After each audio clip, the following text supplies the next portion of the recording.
Hey guys, welcome back.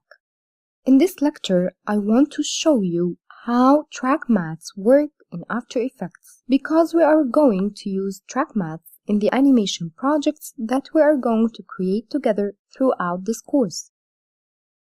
In order to explain this more and make it clear for you, let me first import a logo here. Then I'll drag it down to my timeline and scale it up a bit. And now I'll draw a rectangle that is half black and half white.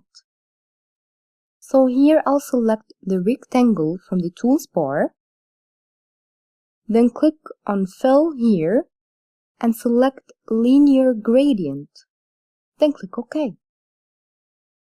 And then come here, click on the color swatch beside it and make it half black, half white by dragging this point to the center like this. Great, then click OK. Now here I'll draw a rectangle that covers up a part of my logo here. I'll also create a solid layer of a red color to make things clear for you here.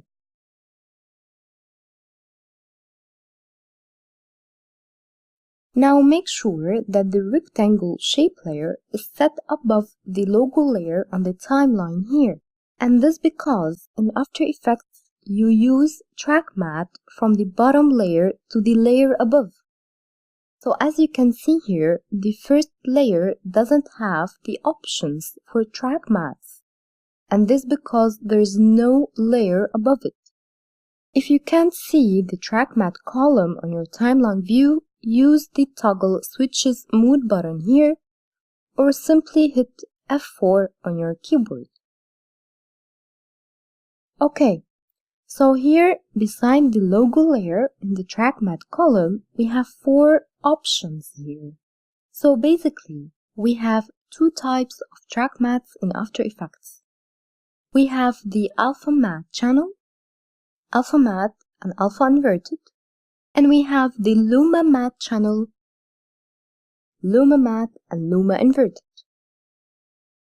The difference between them is that the alpha matte fills out pixels from an image or text, while luma matte uses white color.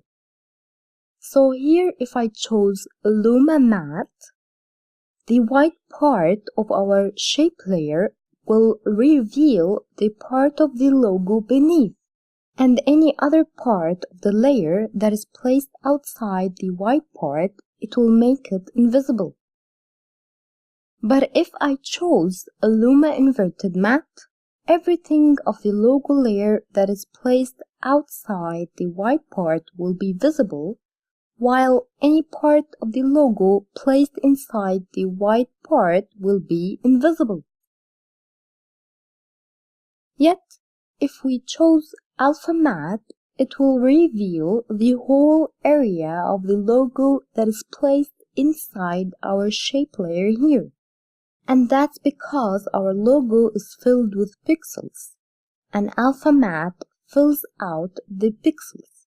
It doesn't really care about the colors.